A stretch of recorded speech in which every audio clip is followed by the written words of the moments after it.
My dear students, welcome to N K. Baba chemistry classes.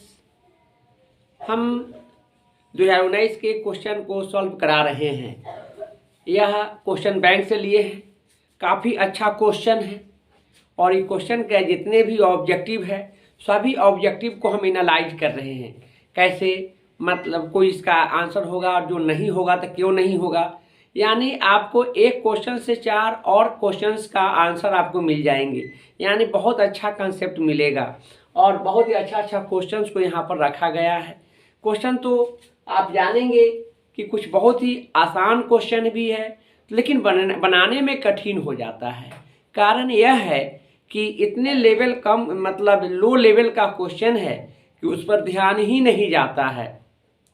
आप यदि +2 का प्रिपरेशन कर रहे हैं तो बिहार बोर्ड के क्वेश्चन बनाने में कठिनाई होगी, इसलिए कि कुछ लेवल ऐसा भी रखा है जो किताब से सिलेबस से कोई मतलब ही नहीं है। जैसा कि क्वेश्चन यहाँ पर है, हम आपको बतलाएंगे भी। तो आपको ऐसा मान के चलना है कि आपको क्वेश्चन बैंक का जो यदि आप प्रैक्टिस करते हैं तो आपको आइडिया मिल जाएगा कि कैसा क्वेश्चन रहेगा और उसको आंसर कैसे दिया जाएगा।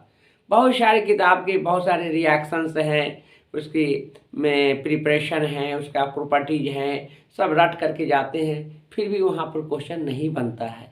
तो इन सभी बातों को ध्यान में रखने के लिए आपको क्वेश्चन बैंक का प्रैक्टिस करने की आवश्यकता है।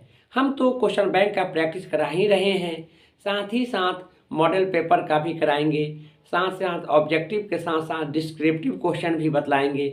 और इसके अलावे भी हम एनसीईआरटी का जो आपको 16 चैप्टर्स है सभी को हम समरी पॉइंट के रूप में टू द पॉइंट्स जो है ऑब्जेक्टिव पॉइंट्स और को हमको वहाँ पर बतलाएंगे, ताकि ऑब्जेक्टिव क्वेश्चन भी नहीं छूटेगा। और सब्जेक्टिव के लिए तो सोचना ही नहीं है, सब्जेक्टिव तो आपको क्वेश्चन बैंक से ही लग जाएगा, इसकी कोई इधर उधर करने की बात नहीं है। मेन आपको फोकस करना है ऑब्जेक्टिव, जो आपको रिजल्ट देगा, जो आपको स्कोर पूरा करेगा, जो परसेंटेज बढ़ाएगा। आप ही जरा सोचिए कि आपको 70 मार्क्स के क्वेश्चन में 35 मार्क्स का ऑब्जेक्टिव है। क्या आपको यदि पूरे बना लेते हैं तो आपको प्रैक्टिकल के मार्क्स जोड़ करके आप ऐसे ही आप 60+ मार्क्स ला सकते हैं। और डिस्क्रिप्टिव क्वेश्चन को यदि टच कर लेते हैं तो बेहतर कोई रिजल्ट आएगा। यह एक टारगेट लीजिए, एक सिस्टम में पढ़िए, आपका रिजल्ट ज़रूर अच्छा आएगा और मेरा प्रयास भी रहेगा।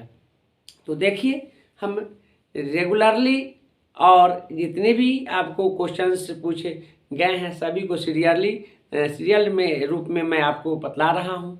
इस बात को बार बार आप समझेंगे और उसको बनाएंगे, और इसको कॉपी पर नोट कर लीजिए और उसको बार बार देखिए, इसलिए कि इसका ऑप्शन का भी हम क्यों हुआ उसको भी हम यहाँ पर सॉल्व करा रहे हैं। और नहीं होगा तो क्यों नहीं होगा, होगा तो उसका क्या होगा, ये सारी बातों पर हम फोकस करेंगे, ताकि आपको एक अच्छे ढंग का एक्सपेरिमेंट हो जाए क्वेश्चन बैंक का और अच्छा से अच्छा रिजल्ट लाइए। तो देखिए, क्वेश्चन है पॉलीथीन इज पॉलीमर ऑफ। बहुत अच्छा क्वेश्चन है। पॉली वर्ड हटा दीजिएगा तो इथीन हो जाएगा, इथेन नहीं इथीन। पॉलीथीन का इथीन होगा। इथीन मोनोमर है और पॉलीथीन पॉलीमर है। तो polythene is polymer of ethene. Confuse नहीं होइएगा, हड़बड़ाइएगा नहीं। आपको इथेन और इथीन में एक ही लेटर का अंतर है, ETHANE है, ETHENE है। तो ई और ये कंफ्यूज हो जाते हैं, बहुत तेज स्टूडेंट देखते हैं कि पॉलीथीन है और यहाँ पर इसका मोनोमर को इथेन लगा देते हैं। यहाँ इथेन होगा कि इथीन होगा, यह हड़बड़ी में नहीं देख पाते हैं। तो यहाँ पर आपको देखने की ज़रूरत है, एक नंबर लाने की ज़रूरत है। एक नंबर जो है आपके लिए बहुत बहुमूल्य होगा रिजल्ट के लिए, इस बात को ध्यान में देखना है। तो इथेन नहीं होंगे, क्या होगा इथीन। इथीन का सूत्र क्या होता है जान लीजिए, C2H4। इथेन की बात करते हैं C2H6। इथाइन की बात करते हैं C2H2 और प्रोपीन की बात करते हैं C3H6 होते हैं। तो इस तरह से आप जानिए आपको रिजल्ट क्लियर होगा, सीधे रट जाइएगा, परीक्षा में भूल जाइएगा। इस पर डिस्कस करने की ज़रूरत है क्वेश्चन का, आपको बेहतर रिजल्ट आएगा। तो पॉली वर्ड हटा दीजिए इथीन से, तो ये मोनोमर हो जाएंगे। पॉली लग गया तो पॉलीथीन पॉलीमर हो गया। नेक्स्ट है द सिंबल ऑफ हीलियम। देखिए हमने अभी चर्चा किया है कि कुछ ऐसे लेवल का क्वेश्चन है जिस पर कभी भी सोच ही नहीं सकते हैं और वही क्वेश्चन गलत करके आते हैं। हीलियम, नियॉन, आर्गन, यह आप 7th से ही आप स्टार्ट किए होंगे पढ़ना। सेकेंड पोजीशन पर हाइड्रोजन के बाद यह हीलियम है, लेकिन यह गलती होने की संभावना है। हमने देखा है स्टूडेंट को कोटा, एलेन में, आकाश में, बहुत बड़े बड़े इंस्टीट्यूशन में पढ़े, थोड़ी ही सब वहाँ पढ़ाया जाता है, चाहे सब प्रैक्टिस है, और यहाँ करके गलती कर देते हैं। ध्यान नहीं रहता है कि क्या करें, कैसे आए, और लगता है कितना हल्का क्वेश्चन है, और HE के जगह पर HI बना के आते हैं या HM लिख करके आते हैं। गलती नहीं हुआ, बहुत बड़ा गलती हुआ, इस बात को ध्यान में रखना है। तो यहाँ पर हीलियम ऐसा क्वेश्चन पूछने से हमको बड़ा आश्चर्य लगा कि ऐसा भी क्वेश्चन पूछे जा सकते हैं, लेकिन पूछेगा ना क्यों? यह ग्रुप 18 का एलिमेंट है, आपको P ब्लॉक का है, क्यों नहीं पूछेगा? कुछ भी पूछ सकता है, उसको राइट है पूछने का। आपको जानने का, समझने का तरीका होना चाहिए। नेक्स्ट है the functional group of alcohol. ये बहुत बार पूछा है हमने, कई एक बार इसमें इसी मतलब प्रैक्टिस क्वेश्चन में कराया है, जिसमें अल्कोहल की बात किया है। तो अल्कोहल के क्या होंगे? OH होगा। अल्कोहल क्या है? OH है। या कीटोन है, ध्यान देंगे, यह क्या है? कीटोन। यह क्या है? अल्कोहल। ये क्या है? एल्डिहाइड। सब पूछा हुआ क्वेश्चन। ये क्या है? कार्बोक्सिलिक एसिड है।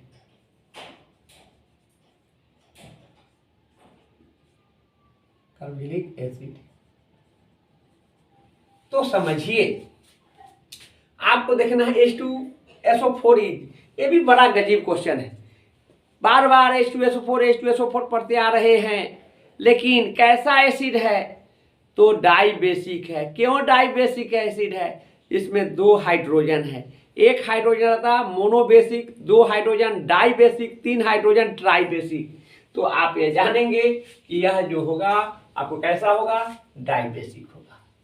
बहुत अच्छा क्वेश्चन है। ट्राइबेसिक की बात, यह डाइबेसिक है 2 हाइड्रोजन के कारण। कितने हाइड्रोजन? मोनोबेसिक 1 हाइड्रोजन होता, और ट्राइबेसिक में क्या होगा? H3PO4 ले सकते हैं, 3 हाइड्रोजन है। चलिए नेक्स्ट देखेंगे the oxidation number of Fe(K4FeCN6). बहुत अच्छा क्वेश्चन है। यह सबसे पहले तो जानिए कि कॉम्प्लेक्स कंपाउंड है। क्या है? Complex compound. कैसे आइडेंटिफाई करेंगे कॉम्प्लेक्स कंपाउंड? तो यह बड़े ब्रैकेट से, बिग ब्रैकेट से इंक्लूड होगा, तो वह कोई भी होगा, वह सबके सब कोऑर्डिनेशन कंपाउंड होंगे, कॉम्प्लेक्स साल्ट होगा, और उसके ऑक्सीडेशन नंबर निकालने की जरूरत नहीं है, देखिएगा और बनेगा। यह बहुत बड़ा लॉजिक है। कहीं भी जितने भी हैं सब निकाल के बतलाते हैं। वहां पर निकालने के लिए आपको क्या करना होगा? CN है कितना होता है, K का कितना होता है, इक्वेशन में बैठाएंगे तब आपको निकलेगा। गलती होने की ज़्यादा संभावना है। यदि CN का ऑक्सीडेशन नंबर याद है और K का याद है तब बनाया जा सकता है। यदि याद है फिर भी इक्वेशन में हड़बड़ी में बिठाएंगे, प्लस पर माइनस, प्लस होगा या माइनस होगा, कंफ्यूज कर जाएंगे। ये सब का झंझट हटाइए। देखिए यहाँ कितना है? 6 है। यहाँ कितना है? 4 है। ज्यादा वाला संख्या में से कम वाला संख्या को घटा दीजिए, आप प्लस साइन बैठा दीजिए, हो जाएगा आपको। देखिए तो 6 में से 4 घटा देंगे, कितना होगा? 2 होगा, और 2 होगा, इसका आंसर यही होगा। और यदि इधर नहीं रहता तो इस पर जरूर कुछ रहता। तो क्या करेंगे? ज्यादा वाला में 4 रहता, माइनस में रहता, -2 +2 -2 -4 -1 -3। तो ज्यादा वाला में से कम वाला घटा करके आप प्लस साइन बैठा दीजिएगा, आपका आंसर रेडी हो जाएगा। बिल्कुल उसमें कहीं कोई तरह की डाउट नहीं रहेगा। इस बात को ध्यान में रखेंगे। K4FeCN6 का कितना हो जाएंगे? आपको +2। कहाँ आपको हमने कहा कि K का +1 होता है? तो K का +1 होता है 4 होता है, +4, और CN का -1 होता है 6 होता है, -6। तो 6 में से 4 को घटा दीजिए तो -2 आपके अनुसार आ जाता। लेकिन इक्वेशन में फिट करेंगे तो +2 आएगा। कुछ नहीं, ज्यादा वाला संख्या में से कम वाला घटा दीजिए और जो आएगा वही हो जाएंगे उसका ऑक्सीकरण संख्या हो जाएंगे। ऐसा पूछता है NiCO4 में Na का पूछ ले है, 2011 का क्वेश्चन हमने बताया है, और वहाँ पर Na का 0 होगा, इसलिए कि कार्बोनाइल जो है CO वह आपको क्या है, वह आपको कंपाउंड है, कंपाउंड का ऑक्सीडेशन नंबर 0 होता है। नेक्स्ट है number of sigma bond in CH4, तो 4 होगा, 4 होगा। बहुत अच्छा तरीका हम बतला दें मैं कि जितने भी कार्बन हाइड्रोजन के जोड़ क्या 1 घटा दीजिए, तो कार्बन 1 हाइड्रोजन 4, 4 1 5, 5 में से घट जाएगा 4। मीथेन ही क्यों, इथेन की बात करेगा तो C2H6, तो C2H6 6 2 8, 8 में से घटा देंगे 7। प्रोपेन का भी बात कर सकता है तो C3H8 8 3 11, 11 में से घट जाएंगे 10। यह बहुत अच्छा तरीका है, बहुत अच्छा तरीका है। और सिग्मा बॉन्ड ही क्यों, आपको हाइब्रिडाइजेशन sp3 होगा, सिंगल बॉन्ड होगा, जितना सिग्मा बॉन्ड होगा उतना ही उसका हाइब्रिडाइजेशन होगा। और कैसा hybridization, sp3, single bond sigma bond, sigma bond sp3 hybridization, number of sigma bond equal to number of sp3 hybridization. यानी आपका यहाँ पर सिग्मा बॉन्ड है तो 4 है, कैसा हाइब्रिडाइजेशन होंगे तो sp3 होगा, और sp3 होगा तो आप जानेंगे कि sp3 में आपको जितने सिग्मा बॉन्ड होंगे उतना ही होगा। ऐसा क्यों, जितना सिंगल बॉन्ड होगा उतना ही होगा। आप स्ट्रक्चर देखिए CH4 का, CH4 में स्ट्रक्चर देखते हैं तो आपको 4 गो सिंगल बॉन्ड मिलता है, 4 बॉन्ड मिलता है। यहाँ देखना है कि CH4 है और CH4 है तो sigma bond sigma bond sigma bond sigma bond, sp3 sp3 sp3 sp3। देखिए आप भी कितने सिंगल बॉन्ड है, 4 है, 4 है तो 4 सिग्मा बॉन्ड हो गया, और 4 आपका सिंगल बॉन्ड है क्या, 4 sp3 हाइब्रिडाइजेशन भी 4 हो जाएंगे। अच्छा क्वेश्चन है, लेकिन 12th के सिलेबस में नहीं है, बस इतना ही जानिए। आप समझ सकते हैं कि क्वेश्चन बैंक का प्रैक्टिस करना कितना जरूरी है। अच्छा रिजल्ट लाना है, क्वेश्चन बैंक को बढ़िया से प्रैक्टिस कर लीजिए, बेहतर रिजल्ट आएगा, टॉपर भी बन सकते हैं, बशर्ते आप सिस्टम में पढ़िए इसको। ऑल सब्जेक्ट को उसको आपको पढ़ते रहने की जरूरत है। नेक्स्ट है copper metal is purified by the following method. देखिए यह मेटालर्जी का क्वेश्चन है, और मेटालर्जी में जोन्स रिफाइनिंग जो अथी से लिया गया है, आपको जो लास्ट में टॉपिक से वो आज तक कभी क्वेश्चन पूछा ही नहीं है, लेकिन अब पूछने लगा है। हम लोग तो इसको इग्नोर करके चलते थे, पढ़ाते भी नहीं थे, लेकिन अब जानिए कि ऑब्जेक्टिव क्वेश्चन आया है, सब्जेक्टिव भी आ सकता है। और इलेक्ट्रोलिटिक रिफाइनिंग के द्वारा, रिफाइनिंग होता है, रिफाइनिंग जो मेटल का होता है उसमें इलेक्ट्रोलिटिक रिफाइनिंग के द्वारा होता है। यह हो जाएंगे, ए हो जाएगा इसका आंसर। एक और जानेंगे next question, 1 Faraday electricity is equal to how much coulomb. यहाँ है 9550, 9650, यहाँ है 96,500, 96,000, 95,500। तो कंफ्यूज हो जाते हैं स्टूडेंट, पहले का ऑप्शन देखेंगे वो 96,500 याद है, लेकिन देखता है नहीं कि 96,500 है कि नहीं है, और बना के आगे बढ़ जाते हैं। नहीं, ऑप्शन आपको देखना होगा चारों, और उसमें ढूंढना होगा कौन सही नहीं कौन नहीं होगा, ये बात को जानिए तो उसका रिजल्ट आपके सामने आ जाएंगे। तो ये 96,500 है, ये हो ही नहीं सकता है, आप जानेंगे ये हो ही नहीं सकता है, तो यहाँ कौन होगा, तो होगा आपको 96,500 बी। कंफ्यूज हड़बड़ा के नहीं, याद रहता है तो वो गलती करके आते हैं स्टूडेंट, इसको सिली मिस्टेक कहते हैं। जानते हैं गलती कर दी, क्या कहेंगे उसको, सिली मिस्टेक। तो जान करके गलती नहीं होना चाहिए, आपको गंभीर बनना पड़ेगा और क्वेश्चन पर समय देना होगा, आप तब बनाइए आप उसको। तो इसका क्या हो जाएंगे 96,500। हम इसको प्रूव भी कर सकते हैं, यहाँ देखिए कैसे 96,500 के लगभग में आता है। यह जो है आपको फैराडे जो है आपको ए बराबर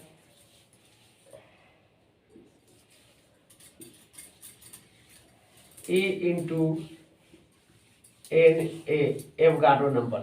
तो E का वैल्यू कितना है 1.602 इंटू 10 के पावर -19 कूलम इंटू 6.022 गुने 10 के पावर 23 प्रति मोल। देखिए दोनों गुना कर देंगे, आ जाएगा 96,485-84 के लगभग आता है, जो हम लोग अप्रोक्सीमेटली 96,500 मान लेते हैं। और यही पॉपुलर है। आपको आपको क्या कहते हैं, राउंड फिगर में लेता है, इसका आंसर यह होगा। Next, formula of sucrose is, चीनी, शुगर, कैन शुगर, वह डाइसैक्राइड है, ग्लूकोज और फ्रुक्टोज को मिलाने से बनता है, यानी C12H22O11 होगा। बहुत अच्छा क्वेश्चन है, लेकिन यह 12th के क्वेश्चन लायक नहीं है, लेकिन फॉर्मूला के रूप में पूछा, आप जानेंगे तो इसको मेरिट के रूप में कैसे जानेंगे। यह डाइसैक्राइड है, कार्बोहाइड्रेट है, और यह जो होते हैं मोस्ट स्वीट होता है। मोस्ट स्वीट होने के कारण देखिए फ्रुक्टोज पाया जाता है। चलिए ये हो गया। नेक्स्ट है second period of periodic table contains elements. देखिए यह तो 11th का एकदम प्योर एलिमेंट और 10th का क्वेश्चन है, और यहाँ रखा है बहुत सारे क्वेश्चन को, और उसको बनाने की आवश्यकता है। तो इसमें आंसर कौन हो जाएंगे, 8 होगा, 8 होगा,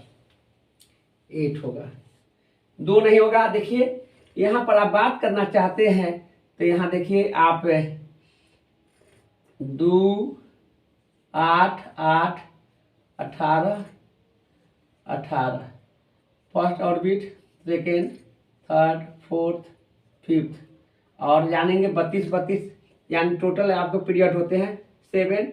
फर्स्ट में आपको हो गया 2, सेकेंड में हो गया 8, first, second, third, fourth, fifth, six, 7, 2, 8, 8, 18, 18, 32।